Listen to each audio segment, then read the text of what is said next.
एक संत ने एक द्वार पर दस्तक दी और आवाज लगाई, भिक्षाम देहि। एक छोटी सी लड़की बाहर आई और बोली, बाबा हम गरीब हैं, हमारे पास देने को कुछ भी नहीं है। संत बोले, बेटी मना ना कर, अपनी आंगन की धूल ही दे दे। लड़की ने एक मुट्ठी धूल उठाई और भिक्षा पात्र में डाल दी। शिष्य ने पूछा, गुरुजी धूल भी भिक्षा है? संत बोले, बेटा अगर ये आज ना कह देती तो कभी दान ना दे पाती। धूल दी तो क्या हुआ, दान देने का संस्कार तो पड़ गया। आज धूल दी है तो उसमें दान देने की भावना तो जागी। इश्क करना है तो पहला इश्क अपनी जड़ों से कीजिए, जिनसे आप सदाब हैं, यानी अपने देश से। दूसरा उस दरखत से कीजिए जिसकी छांव ने आपको पाला पोसा, यानी अपने परिवार से। और तीसरा अपने आप से। फिर चौथे इश्क इच्छा हो तो उससे कीजिए जिसे आपके तीनों इश्कों से इश्क हो जाए। रोटी पर घी और नाम के आगे जी लगाने से स्वाद और इज्जत दोनों बढ़ जाती है।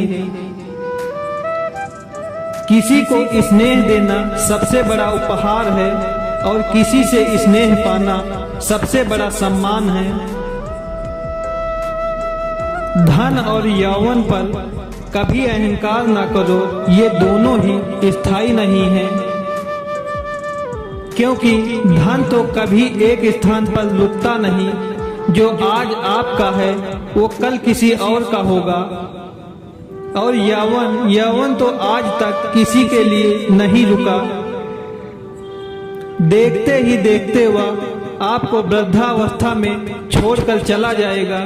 इसीलिए समय रहते अपने धन का सदुपयोग करें, दान धर्म करें और यौवन की ऊर्जा से मानव कल्याण के लिए शुभ कार्य करें।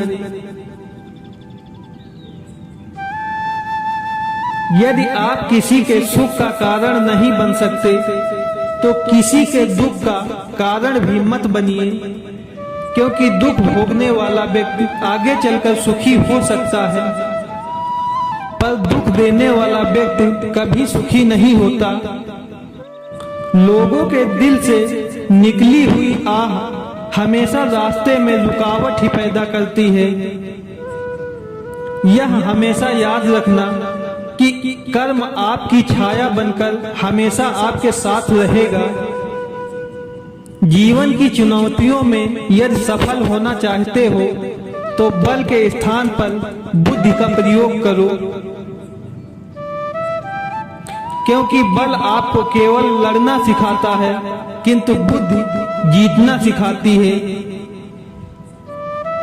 जिस प्रकार दुर्योधन ने वासुदेव कृष्ण से उनकी नारायणी सेना मांगकर बल को चुना और अर्जुन ने स्वयं श्री कृष्ण को मांगकर बुद्धि को चुना, परिणाम सबके सामने है। जब बुद्धि का प्रयोग करके बल को सही दिशा दी जाती है तो जीत अवश्य होती है। हर इंसान के पास इच्छाएं होती हैं, ढेर सारी इच्छाएं। इच्छाओं का होना कोई बुरी बात नहीं है। इच्छाएं ही इंसान को आगे बढ़ने के लिए प्रोत्साहित करती हैं, पर जब इच्छाएं अनंत हो जाती हैं तो वो सुकून को खत्म कर देती हैं। इसीलिए इच्छाएं इंसान के वश में होनी चाहिए, इच्छाओं के वश में इंसान नहीं। धनवान बनने के लिए एक एक कण का संग्रह करना पड़ता है और गुणवान बनने के लिए एक एक क्षण का सदुपयोग करना पड़ता है। इस जीवन का पैसा अगले जन्म में काम नहीं आता, पर जीवन का पुण्य जन्मों जन्म आता है। अपने समय का सदुपयोग करें, अपने जीवन को सही मार्ग पर लगाएं। फिर मिलेंगे दोस्तों अगली वीडियो के साथ। तब तक के लिए अपना ख्याल रखना और हमेशा मुस्कुराते रहना।